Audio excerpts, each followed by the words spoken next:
Muito bem, 26 de agosto de 2022, aqui Olímpio, professor Olímpio, interface humano-computador. Vamos dar prosseguimento, então, aos nossos conhecimentos aí sobre interfaces e procedimentos, né? Remotamente, né? Vamos lá. Começando, então, as apresentações, só para voltar na semana passada um pouco, o que é que nós vimos, né? Deixa eu compartilhar o primeiro slide aqui com vocês. Só para relembrar, na semana passada, falei, né? Paradigmas da engenharia de software, né? Ou engenharia de jogos, né? Objetivos aqui, explicar as evoluções ocorridas devido aos novos paradigmas. E aí eu expliquei esse gráfico aqui de fabricação ou produção, né? Ou programação, e aqui a demanda, a compra, né? Os clientes comprando. Aí expliquei que aqui ocorrem aquelas crises, e aí a história, né, da computação desde os anos 1800 até chegar nos anos 2020, tá bem? É isso que foi visto na aula passada.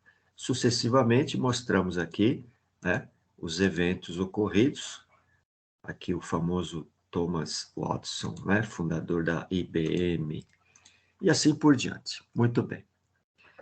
Isso está em PDF, aí quem não estava na aula pode consultar os PDFs lá, ok? Então vamos à aula de hoje, efetivamente. Então vou agora compartilhar os slides da aula de hoje, do dia 26 aqui, que é continuação. Então, na aula passada, faltaram alguns detalhes que eu gostaria de compartilhar com vocês aqui. Vocês já trabalham com compiladores inteligentes. Imaginem, né, fabricar jogos aí há 20 anos atrás, 30 anos atrás, né? O que são compiladores? Então, vou dar uma ideia de como isso funciona. Os compiladores, sejam eles quais forem, né, fazem uso de recursos avançados para minimizar o trabalho humano de programar sistemas computacionais, no caso de vocês, jogos. O que eles fazem? Eles fazem a chamada análise léxica, análise sintática e análise semântica. Isso aqui, quem começou a delinear essas ideias foi o von Neumann, ok? Já citei o von Neumann. Então, vamos pegar um exemplo, assim, não de jogo propriamente, mas de uma função aqui, né? Programação. Deu uma parada aqui. Imagina esse for aqui. Todo mundo conhece o for. É uma expressão sintática, né? De laço. Não é isso? Vocês conhecem. Todo compilador, ele vai fazer análise léxica, sintática e semântica das expressões sintáticas das linhas de programação. Então, como é que isso funciona? Eu expliquei que o computador, nos primórdios, eles imaginaram fita, né? Cabeçote, né? Vocês lembram disso. Então, aqui está uma fita, olha só que interessante. E símbolos, atributos, identificadores, tá? E o cabeçote aqui transitando na fita. Nada mais é que o disco rígido ou campos de memória também, né? Olha, quando eu tenho o for, este for é chamado de expressão, olha, tá vendo aqui, ó? Expressão. Aqui tem a chamada árvore semântica. Então, o for, ele espera que você abra parênteses, fecha parênteses e põe uma vírgula no final. O compilador espera que você faça isso, né? Se esquecer de alguma coisa, ele começa a acusar erro. Aí, ele espera que tenha atribuição, ponto e vírgula, sinal de desigualdade, ponto e vírgula, a expressão i, o identificador i, né? Um contador, né? E os símbolos mais e mais. Tudo isso é colocado num dispositivo, né? Digamos assim, de busca, vou chamar de busca, para não entrar em muitos detalhes, onde estas simbologias estão escritas, né? Digamos, em uma fita ou no campo de memória. Então, o cabeçote vai fazendo as leituras e vai fazendo as buscas aqui. Ó. A expressão, ele tem que encontrar um símbolo, esse símbolo tem que ser, abre parênteses, depois ele faz a busca para a direita aqui, tem que encontrar outro símbolo, que é o fecha parênteses, né? E depois o final da expressão, um outro símbolo, por exemplo, ponto e vírgula, ou vírgula, eu coloquei a vírgula aqui. Tá? Então, ó, a passada de 1 para o 2, para o 3, para o 4. Agora, observem a posição aqui, ó. Então, o cabeçote ele vai ter que ler a posição 1, a posição 2, aí ele transita lá embaixo, vai para a posição 3 e a posição 4. Olha que interessante. Depois ele volta para a posição 5, depois posição 6, 7, 8, e assim sucessivamente. Exatamente isso que o sistema computacional faz, né? Os compiladores fazem. Então, análises léxicas, sintáticas e semânticas serão feitas através de uma busca de árvore. Então, essa árvore, ela diz respeito ao compilador inteligente. Então, tem sistemas de busca aqui. Então, é puramente matemática, né? Ou seja, são buscas dentro de árvores, chamadas árvores de busca mesmo, né?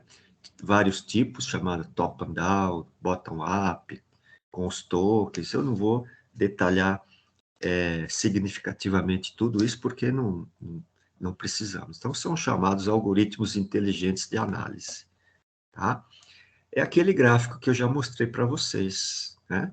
Cada vez mais a complexidade dessas buscas vão aumentando, alta complexidade, mas também associando a alta produtividade, velocidade de programação cada vez maior. Então, resultando na solução das crises aqui, né? Certo? Então, o algoritmo de busca nessas árvores, eles têm que ser cada vez mais eficientes, ok? Então, basicamente é isso.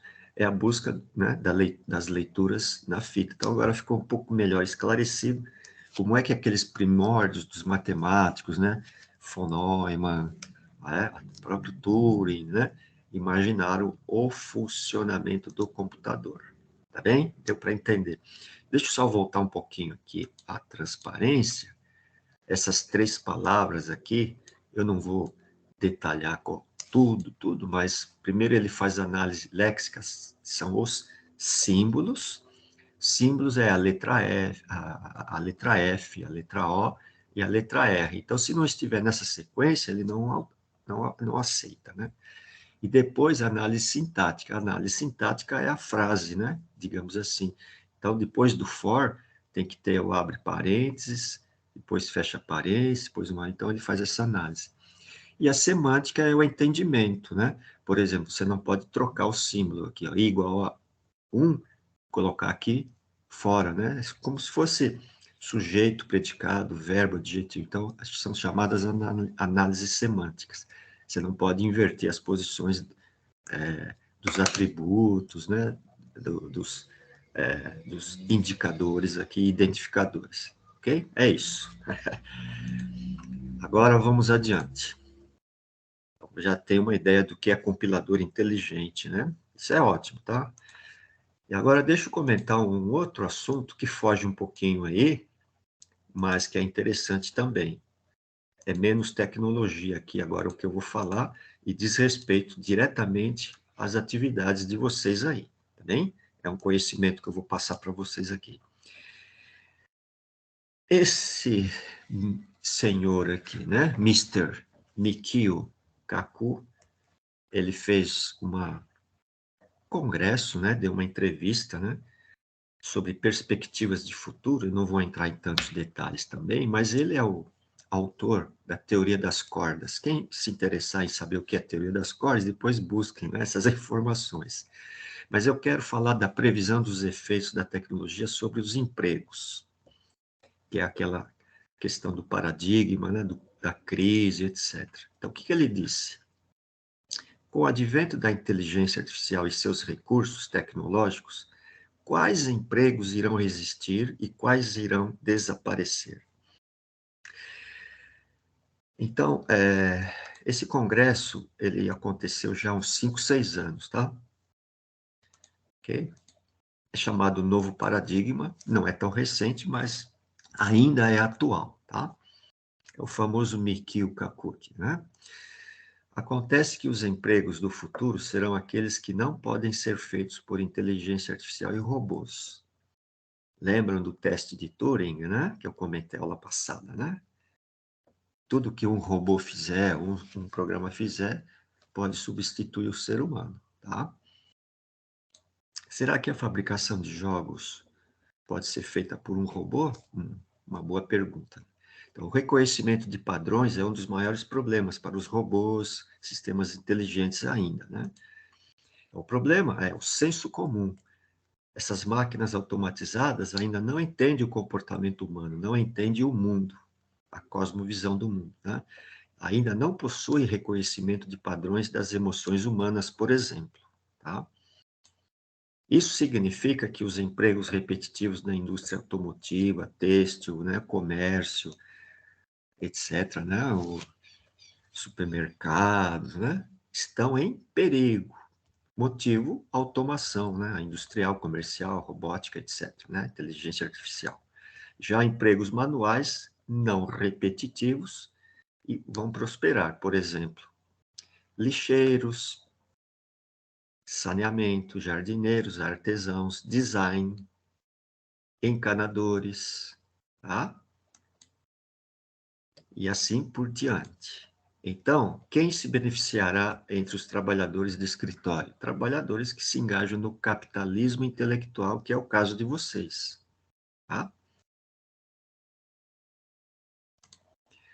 A criatividade, imaginação, liderança, análise, contar uma piada, escrever um roteiro, escrever um livro, fazer ciência, né? Programar um jogo, ou seja, características do ser humano, certo? A Inglaterra, por exemplo, recebe mais receita do rock do que agora da indústria do carvão. Bom, agora com essa crise da Europa, eu não sei muito bem o que está acontecendo lá, né? Mas até então ele citou esse dado aqui na época, né? E é isso, eu gostaria de deixar aqui esse registro, né? E aí, se vocês se interessarem, busquem mais as ideias do famoso Mikio aqui. Então, ficou bem esclarecido que a criatividade, imaginação, né, análise, liderança, fazem parte do contexto humano e não repetitivo de máquinas, né? É isso? Tá bom? É isso aí. Vamos então agora dar prosseguimento aqui. Vamos lá, adiante. Há um minuto aí.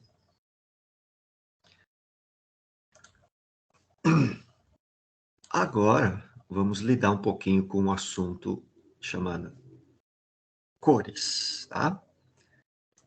Talvez vocês conheçam esse assunto através ou autodidata ou de outra disciplina, mas eu gostaria de deixar aqui registrado a chamada harmonia das cores aqui para vocês.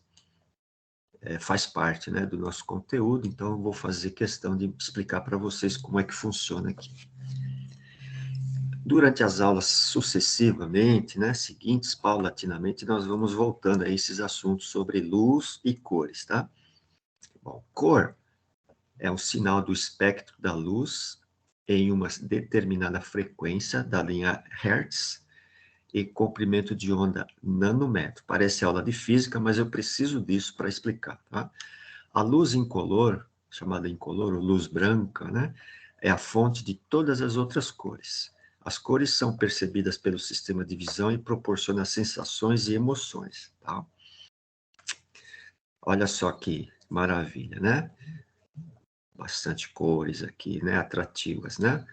Mas a confecção disso aqui é bem trabalhosa, né? Aqui está a autora, né? Não conheço a autora, tá? Achei interessante passar para vocês. Olha o trabalho de tricô aqui, né?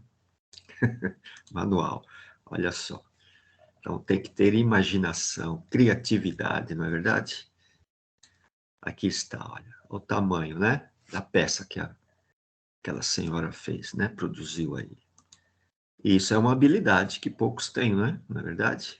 Tá? Uma arte, né? Essa é uma exposição aí, né? Então, agora vamos falar do estudo das cores, efetivamente, aqui. Então, cores, né, está dentro do espectro visível. Vou dar algumas recomendações, falar da harmonia, das harmonias e das sensações. Então, pensem na palette, e a palette tem a distribuição das cores aqui, ó, desde o vermelho, né, passando pelo lilás, azul, verde, amarelo, laranja, assim por diante. E cada cor tem uma numeração. Isso é facilmente descrito, né? Aqui embaixo tem um indicador de onde eu peguei essas figuras, tá? Então, não foi eu que desenhei. www aula de arte, tá? Se alguém se interessar, depois pode consultar aí. Perfeito? Vamos lá. Então, olha que interessante. Por exemplo, eu pego a cor 110 aqui, ó. Mas eu posso subdividir essa cor em 101, 102, 103, cada vez mais com nuances ligeiramente diferentes. E também 101,1, 101,2 e assim por diante. Então, eu posso segmentar os comprimentos de onda até onde os nossos olhos, né, permitirem. Mas o computador aceita fragmentações cada vez menores, né? Nós vamos ver isso também. Tá? Com isso, aparece esse disco de cores aqui, ó, básico, né? Ele não exatamente está correspondendo. O vermelho está na esquerda aqui, e o vermelho está na direita, porque eu copiei direto, né, da origem, né? Mas dá para entender, né? Também estão numerados, ó, 1, 2, 3, 4, 5, etc. Né? Só que agora eu dividi em 12 partes. E aqui tem 36 partes, na verdade, né? Então, nosso objetivo é entender e estudar o círculo das cores, a palette propriamente dito, né? Para usar nas interfaces, tá? É como um artista tem aquela chamada palette, e o pincel, né? A aquarela, por exemplo, ele vai usando e vai misturando as cores, não é? Para obter o resultado final depois aí. Aqui está, então, né? Pintar parede é uma arte também, né? Principalmente quando você faz as suas próprias misturas, né? Escolhe as cores lá para pintar um quarto, por exemplo, uma sala, né? Então, existem infinitas tonalidades que podem ser obtidas, né? E depende da percepção de cada ser humano. É aqui que entra, então, o estudo do ser humano também, tá? A pergunta que eu faço para vocês aí, depois vocês respondem para vocês mesmos, né? Quantas cores diferentes existem nesta figura? Aparentemente tem uma, duas, três, quatro. Só que não é verdade. 4 vezes 1, 2, 3, 4, 5, 6, 7, 8. 4 vezes 8, na verdade, tem 32 cores diferentes aqui. Ela vai, cada nuance vai do mais escuro até o mais claro aqui, ou seja, cada um de nós tem mais ou menos percepção das cores. Os nossos olhos conseguem diferenciar ou não, né? Um vizinho aqui, um quadro vizinho um do outro. Ah, então, na verdade, quando eu projetei essa transparência, eu fiz, né? Eu fiz com 32 cores. Como será que eu fiz isso, né? Vamos ver, então. Eu fui no sistema computacional, né? No Windows, selecionei aqui através das coordenadas matiz, saturação, luminância, do vermelho, verde e azul, selecionando e pintando cada quadro aqui. Só que eu fiz o quê? Peguei quase praticamente cores vizinhas aqui no RGB.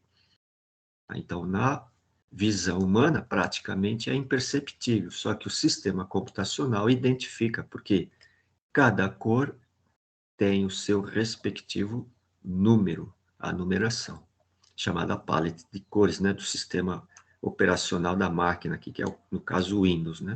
Então, nosso olho consegue distinguir aproximadamente apenas 400 cores. Tem pessoas que não conseguem 400 cores, 200, às vezes 100 cores.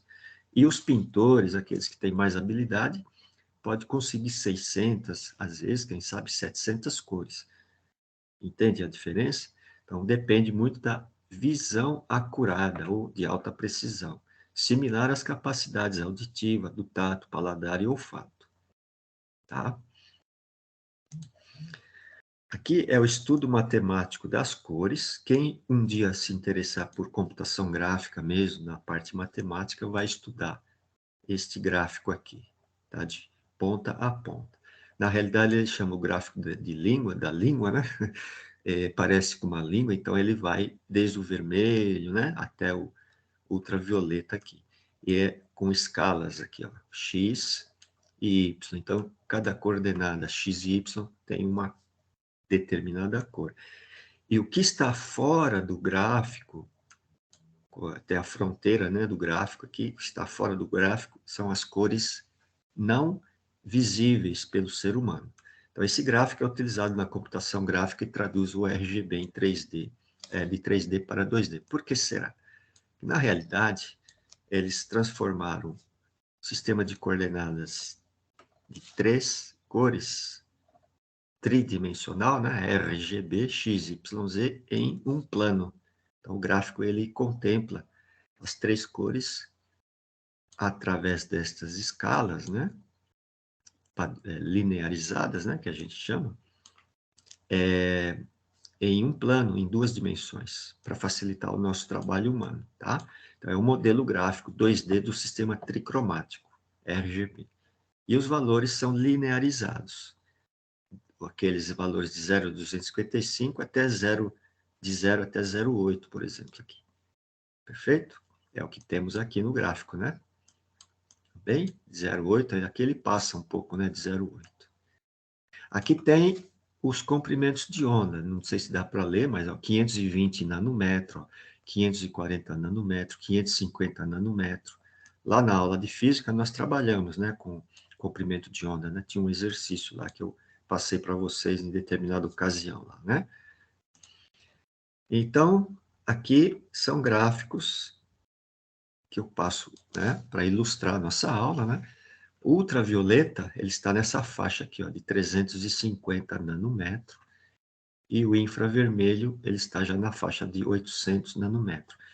A nossa visão fica dentro dessa faixa aqui, ou seja, de 360 aproximadamente, até 780, mais ou menos, nanômetros. Esse é o limite do espectro visível. O que tem antes e o que tem depois, nós não enxergamos. Tá? Perfeito? É chamada distribuição da matiz das cores aqui. Novamente o mesmo gráfico, né? Aqui eu já marquei, ó, vai de 380 até 780, desde o ultravioleta até o infravermelho. Então, a luz é um tipo de onda eletromagnética, tá?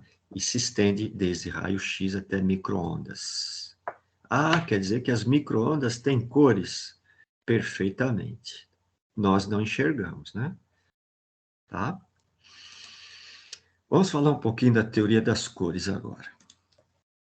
Falar de percepção humana sobre cores não é um assunto dos mais fáceis, conforme já comecei a nossa aula hoje aqui, né?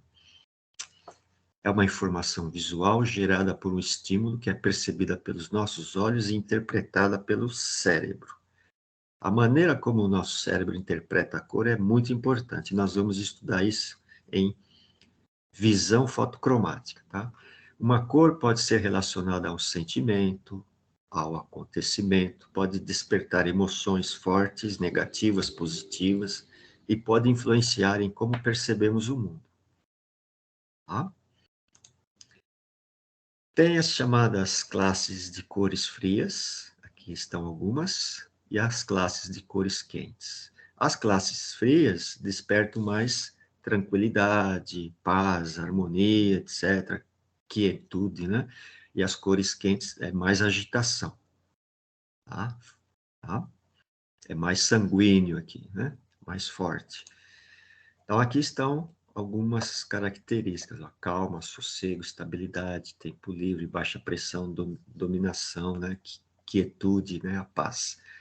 Já as cores quentes, agitação, apreensão, instabilidade, pressa, né? Pressão alta, pressão sanguínea mesmo, né? Domínio, revoltas, guerras, etc. Escolher cores não é uma tarefa simples. Deixa eu só voltar um pouquinho. Se alguém quiser fazer uma bandeira de guerra, não vai fazer uma bandeira com azulzinho, né? Por exemplo, ele vai fazer uma bandeira com uma cor laranja, amarelo, vermelho, né? E vice-versa, né? Quem quiser paz não vai usar uma bandeira vermelha, vai usar uma bandeira branca, pelo menos, né? De cor fria, né? Bom, agora, teoria das cores, vamos ver aqui as segmentações, né, das classes aqui. Escolher cores não é uma tarefa simples, conforme já disse. É necessário observar aspectos estéticos, pensar na identidade que estamos representando e levar em conta conceitos de usabilidade e entendimento do usuário, né? O sistema computacional pode chegar até 16 milhões de cores, né, se for no RGB, tá? Tricromático, né? Logo, temos um número infinito de combinações. Repara que aqui eu tenho cores principais, né? A gama dos principais, o vermelho, o amarelo, o azul, e as secundárias, que são as misturas de duas principais, e as terciárias, que é a mistura de uma principal, por exemplo, e uma secundária. Por isso que tem as letras P, e S e T, tá? Então, o círculo das cores, primária, secundária, terciária, quaternária, né? Aqui é apenas uma tabelinha da mistura de pigmentos, isso a gente encontra com facilidade, né? No comércio, na internet, né? A mistura, por exemplo, olha só, do laranja, do vermelho, né? Aqui, vamos pegar o vermelho com o verde, né? Nessa tonalidade dá o marrom, por exemplo. O vermelho com tonalidades aqui do branco, né? Começa a dar o rosa, assim por diante. E as misturas de três cores, marrom, vermelho, preto, começa a dar vinho, né? Isso vai muito da criatividade. Então, aquilo que o nosso especialista Mikio, né, disse é verdade, né? Harmonias e combinações. Aqui, professor Olímpio vai dar sugestões. Não significa a verdade, propriamente dito, tá? Então, sugestões sobre o uso de cores em textos e cenários, para melhorar a visibilidade. Vamos analisar alguns casos simples aqui, tá? Preto com roxo. Olha só, se você usar o preto com roxo, evitar em textos, principalmente, causa um mal-estar e dificuldades de interpretação na maioria das pessoas, tá? A percepção visual da maioria não aceita. Devem ser combinados com cores mais alegres, o roxo traz sensações de mistérios e medo, já entra um pouco da psicologia. E o preto, a sensação de morbidez, tá? Amarelo com branco também, principalmente em dia com sol ou lugar muito claro, você não enxerga. Assim como as cores muito escuras tendem a pesar do cenário, cores muito claras desagradam também, dá sensações de não interpretação nos olhos, né? E é difícil a visibilidade, claro, navegabilidade e ergonomia visual. Apesar de ser uma cor muito alegre, o amarelo puro, quando combinado com branco, tende a desaparecer, tá? Algumas pessoas não conseguem ler os textos. Então, a amigabilidade do sistema estará comprometida, tá? Vermelho e preto são cores também que não são muito adequadas juntas. O vermelho e o preto são cores que transmitem muito peso e podem intimidar os usuários. A maioria, né? Nem todos, claro, né? Evitar utilizar essas cores muito fortes combinadas, além de promover a não legibilidade dos textos. Incomoda algumas pessoas por cansar rapidamente os olhos. Diminui gradativamente a visibilidade. Amarelo com verde, apesar de ser as cores da nossa bandeira, né, também não são recomendadas. Não se recomenda essas duas cores juntas em páginas de navegação. Elas podem estar presentes, mas não repetidamente juntas. O verde é uma cor difícil de combinar e em diversos tons de verde são desagradáveis aos olhos numa tela de monitor. Tá? Depende da tonalidade, né? Verde e vermelho também. O verde e o vermelho são duas cores que brigam entre si, o verde não é neutro e o vermelho se impõe. Textos em cor verde com fundo vermelho e vice-versa confundem a identificação das letras e embaralha as letras. Talvez você já tenha passado por essa situação, né? Vermelho com laranja também, são duas cores muito fortes, né? São duas cores muito quentes e devem ser utilizadas com discrição. Esta combinação não deve ser adotada como os únicos tons em um layout. Utilizar em companhia de tons mais frios, o cinza, azul, né? Tom de vermelho mais escuro, por exemplo. Tá? São recomendações, não são leis, né? E aqui vem, então, aquilo que eu acabei de passar, né? O que é mais legível e o que é menos legível, né? Então, mais legível, dá para você ler com bastante nitidez, digamos, né? Olha só, com harmonia. Agora, desse lado não temos muita harmonia, né? Certo? Azul, né, sobre o preto, preto sobre o azul, verde sobre o vermelho, e assim por diante. Fiquem atentos quanto a isso, né? Por isso que tem que pedir para outras pessoas testarem, né, o nosso sistema, né, de interface, o programa, etc. Ou vamos mudar um pouquinho, falar de cores aditivas e cores subtrativas agora. Vamos ver um pouco de teoria das cores também aqui, né?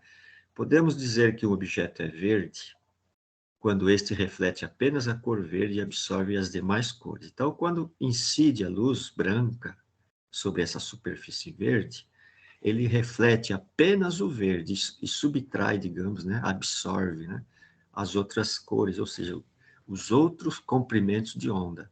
Então, somente o comprimento de onda verde, na tonalidade verde da superfície, é que é refletido para os nossos olhos aqui. Tá? Então, o objeto branco reflete todas as cores e o objeto preto absorve todas as cores. Bem? A cor de um objeto é a cor refletida por esse objeto. Então, é assim que funciona, né? Chamada cor subtrativa. Então, ele subtrai aqueles outros comprimentos de onda e reflete, né, devolve para o ambiente, né, aquele a qual ele é da superfície, né?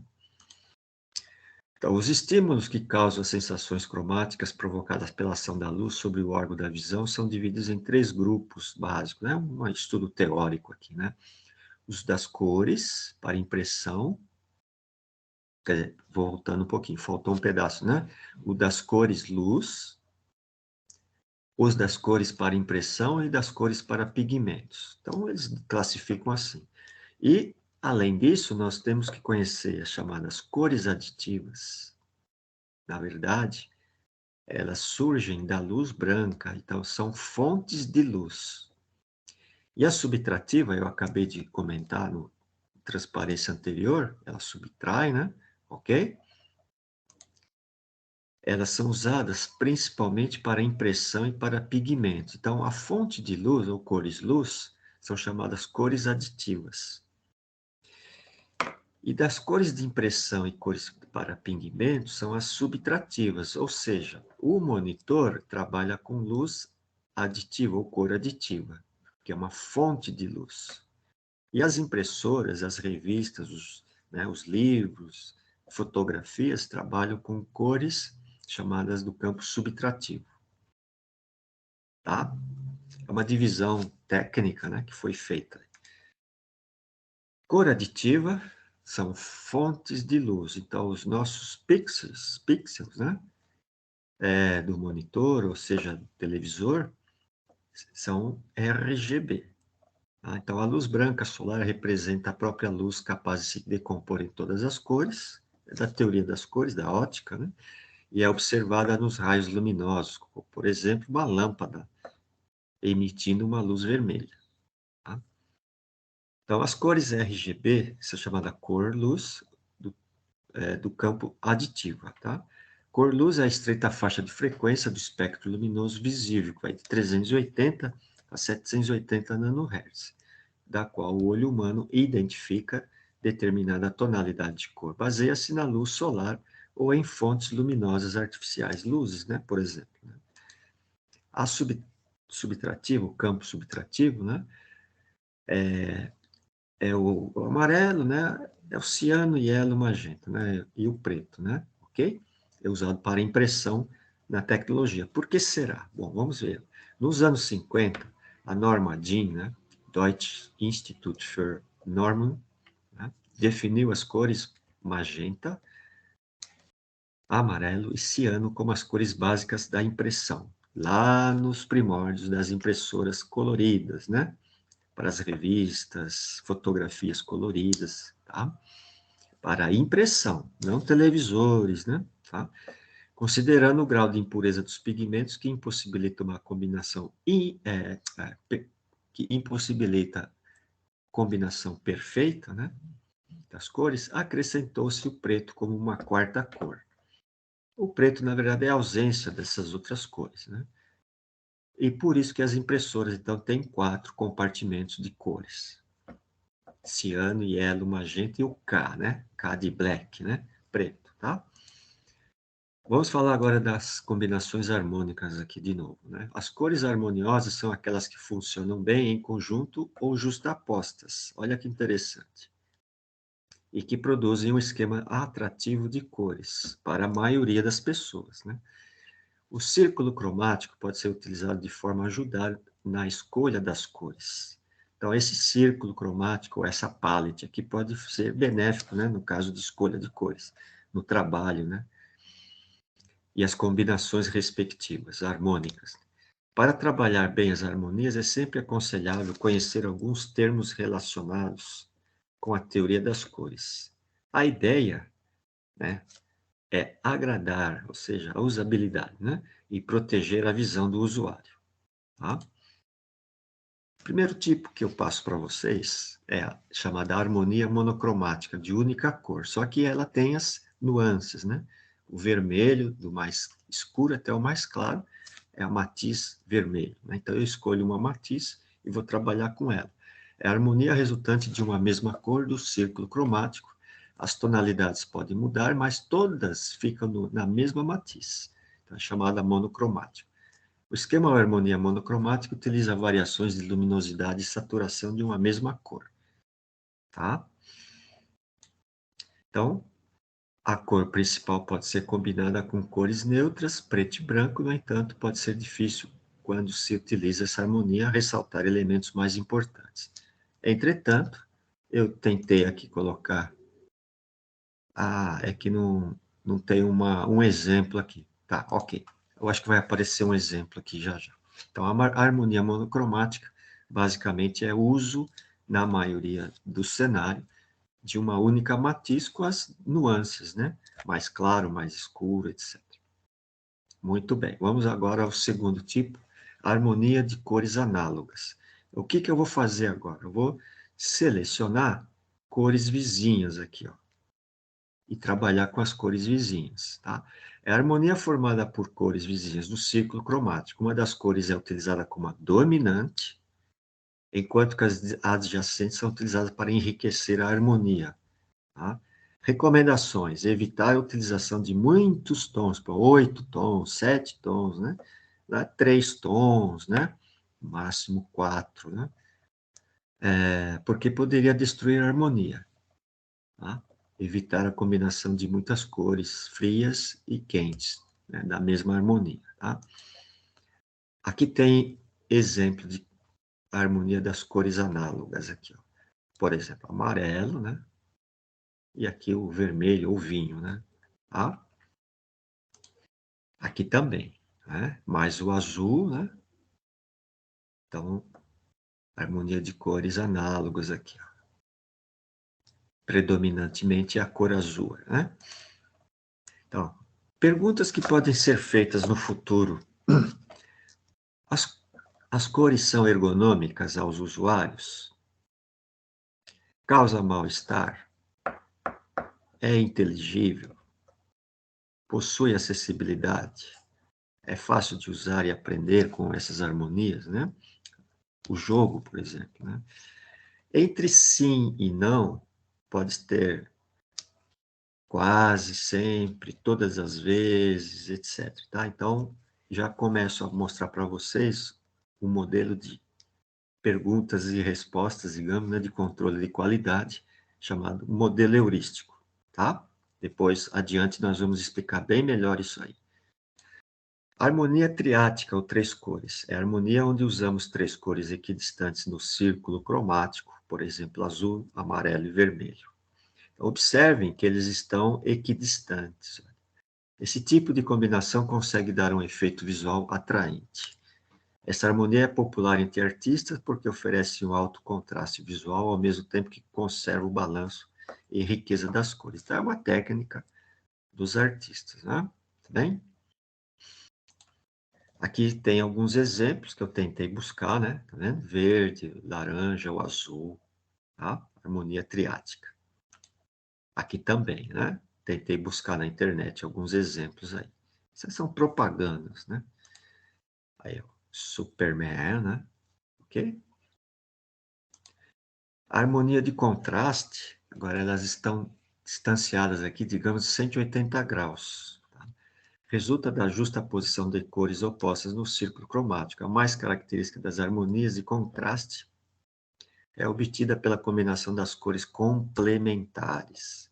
Então, por exemplo, o vermelho complementar ao verde aqui. Ela pode ser simples ou contígua. Nós vamos saber já o que é isso. Aqui a simples é uma matiz e a complementar dela, a outra matiz, tá? É a harmonia que ocorre quando combinamos cores opostas no círculo. Em outras palavras, são cores que se encontram simétricas com respeito ao centro do círculo. A matiz varia, então, 180 graus. Essa harmonia funciona ainda melhor se são combinadas cores frias e cores quentes, tá? Então, uma cor quente dominante e uma cor fria. Quando utilizar essa harmonia, escolha uma cor dominante, né? E utilize a complementar para toques de destaque e utilizar uma cor para fundo ou outra para destacar elementos de importância. Tá, ok? Eu tentei pegar, então, um exemplo aqui. Ó. A cor vinho, né? E o verde aqui, ó. E tem também o cinza aqui, né? Claro, né? Mas predominantemente são essas duas cores aqui, de contraste, tá? A complementariedade contígua, ela usa uma dominante e duas, né, que estão sendo dominadas, digamos assim, né? Formada por duas cores análogas e uma terceira oposta a elas no círculo cromático. Tá? Utilizar uma cor quente como dominante e uma gama de cores frias para ajudar a dar ênfase à cor quente, como, por exemplo, vermelhos contra azuis, laranjas contra azuis, etc. Então, é uma dominante e duas, né, de apoio. Tá? Peguei aqui alguns exemplos, olha, uma dominante e duas aqui, vizinhas, né? Tá? Tentando dar ênfase aqui ao complementaridade contígua. Não é muito fácil, né? A gente tem que produzir isso, né? Fazer essa busca não é muito simples, tá? Novamente, né? Complementariedade contígua. Aí, a dominante aqui, por exemplo, né? Esse tom aqui é mistura de verde, né? Com cinza e o vermelho aqui e também laranja, né?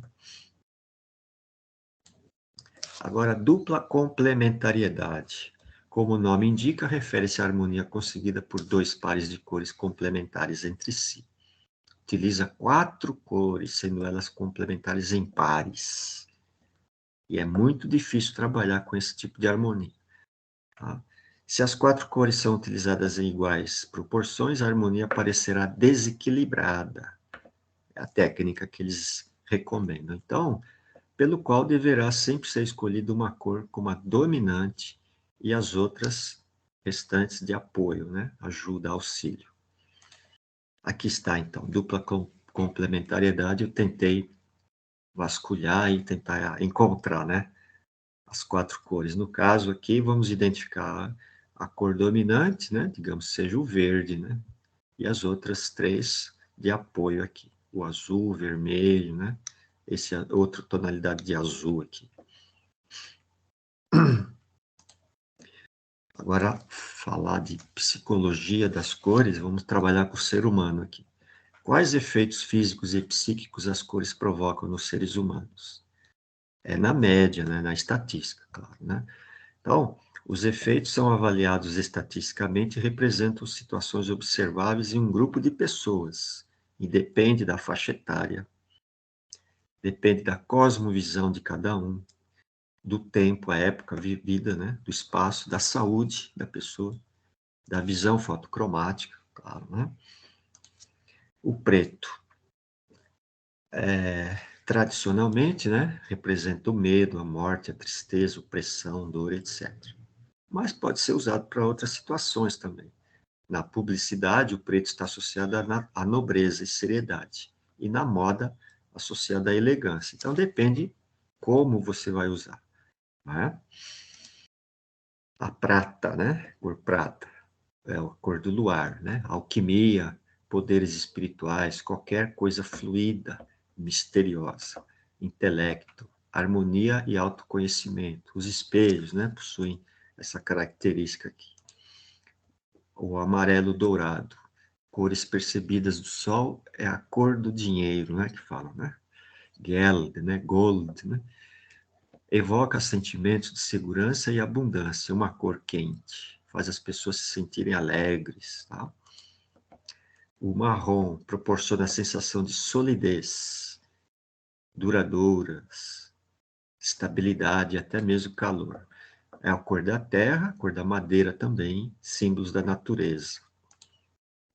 Aqui está, então, as misturas, né? Até chegar ao marrom aqui, né? Conforme aquela tabela que nós já mostramos, né? Vermelho agora, né? É a cor das paixões materiais e não materiais, também usada para manter o poder, acirrar as lutas, assegurar a emoção nas batalhas e revoluções. Aumenta a pressão sanguínea e as atividades físicas também. Evoca sentimentos fortes. Tradicionalmente, o vermelho é usado para isso, né? O rosa, cor da infância, delicadeza, inocência, né? Romantismo, afeto, calma, simpatia, atenção, tá? O roxo está relacionado ao sentimento de fé, tradicionalmente, né? Penitência, mistérios, espiritualidade, dignidade. Também sensações da libido, em determinadas situações, tá? O azul sugere sentimento de calma, serenidade, introspecção, sabedoria. Também gera solidão. Um quarto pintado de azul, né? Dependendo da tom, a pessoa pode ficar com esse sentimento aí, né? Contato com a verdade, uso da razão também.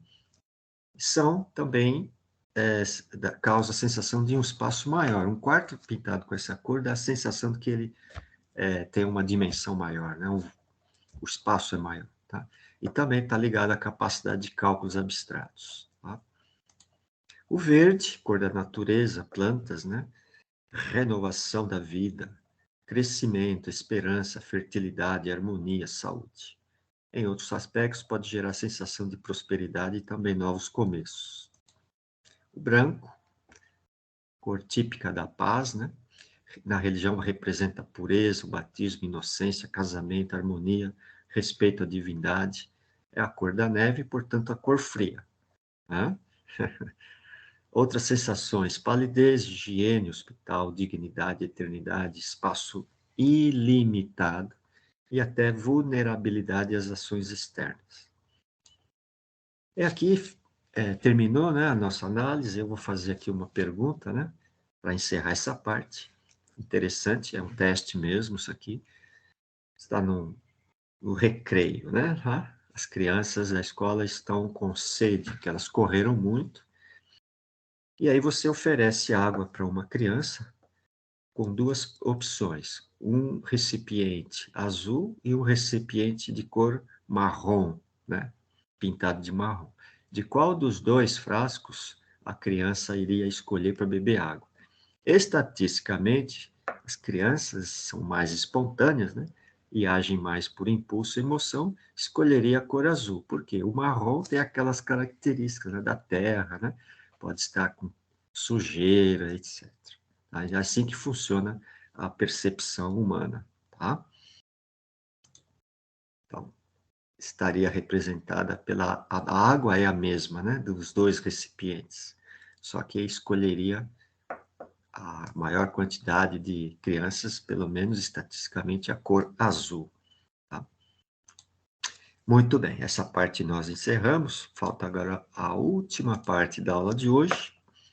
Está um pouco cansativo, mas vamos encerrar falando de câmara escura. É bem rápido aqui a apresentação da câmara escura para que a gente marque o nosso próximo encontro, né? Câmara escura é um elo para a próxima aula. Eu vou falar de visão fotocromática, tá bem? Câmara escura versus visão fotocromática, só que esse assunto fica para a próxima etapa. Então, objetivos, fenômeno da ótica e da inversão da imagem dentro de uma câmara escura. Esse modelo começou a ser usado já na Idade Média, né? Principalmente já existia esse conhecimento da ótica, claro, né? Quando começaram a tentar desenvolver as primeiras máquinas fotográficas. Tá? Vamos ver como isso funciona. Lá na Idade Média, os artistas entravam dentro de uma câmara. Essa câmara era totalmente fechada, né?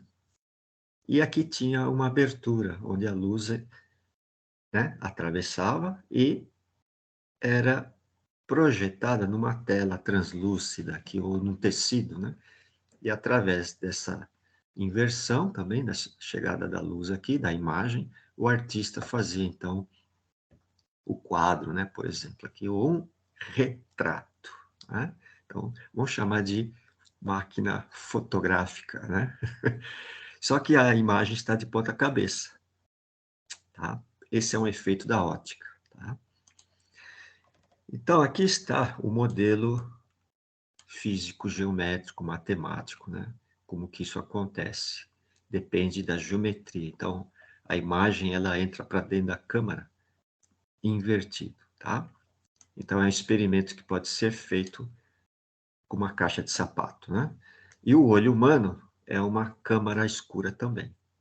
Então, este procedimento, essa descoberta, né, é que proporcionou, então, a fabricação, o desenvolvimento das câmeras fotográficas, tá?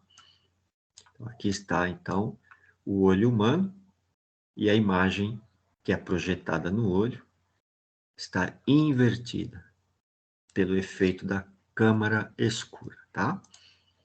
Aqui está o olho, eu vou explicar isso com mais propriedade na próxima aula. Aqui, dentro do olho, nós temos a retina, essa cor amarela aqui, né? Quando a imagem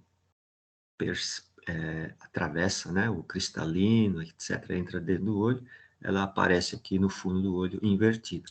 Esse efeito é o mesmo das câmeras digitais, câmeras fotográficas analógicas, etc. Tá? E aqui eu tenho, então, uma exemplificação. Vamos ver do que se trata. Exemplo de obtenção de uma imagem real. Passo 1, transformação inicial de imagem física real por uma câmera CCD com fotossensor. Então, olha só, tem uma imagem física do mundo real, ela é captada pelos sensores fotoelétricos, lá dentro aparece invertida, é armazenada, evidentemente, agora são câmeras digitais, né? Só que o procedimento computacional vai desinverter. Então, olha o eixo X e olha o eixo Y. Como que funciona o sistema de coordenadas do sistema computacional. Tá? Então, entra um pouquinho de computação gráfica aqui.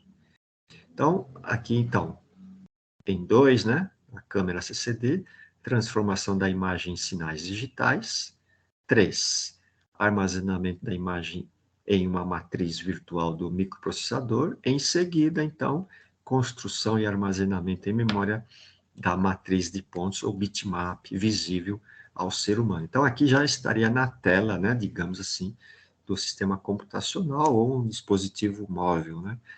Mas ela foi captada invertida. Então, essa matriz de pontos, chamada bitmap. Nós vamos depois explicar um pouco melhor tudo com mais detalhes, né? Tudo isso aqui, tá?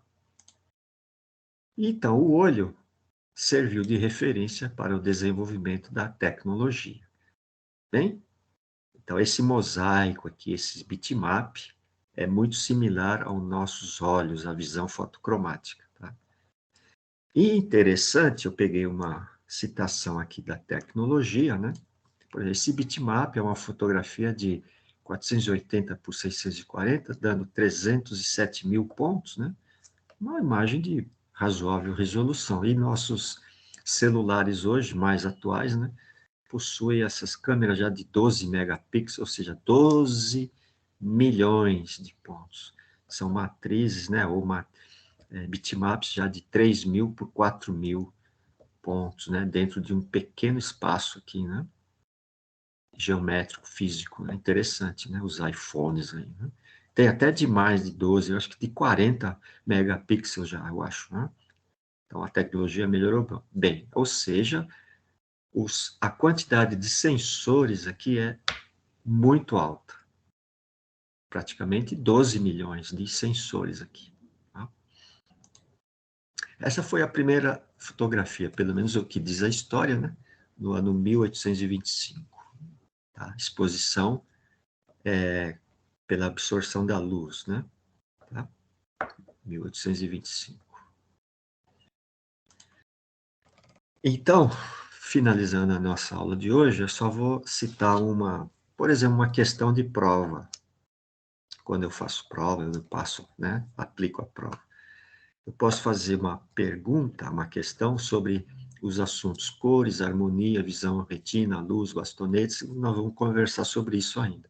Então, exemplo de questão, assinale a alternativa que possui todas as palavras em mesma correlação de estudos. Então, quando vocês forem fazer a prova nossa de IHC, a prova ela terá essa característica. Alunos andam me perguntando, né?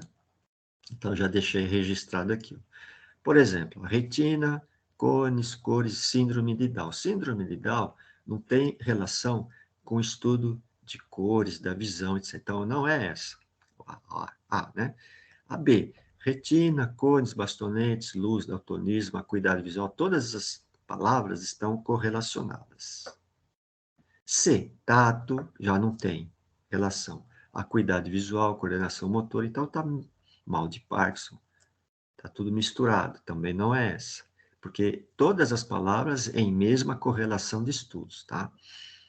E assim, por diante, ó. E, paladar, degustação, daltonismo, presbiopia, misturou tudo. Então, a única alternativa certa seria a B. Então, é nesse modelo, né, que a gente aplica a prova, né, as perguntas, tá bem? Então, nossa aula vai até aqui, e espero que vocês tenham entendido, né?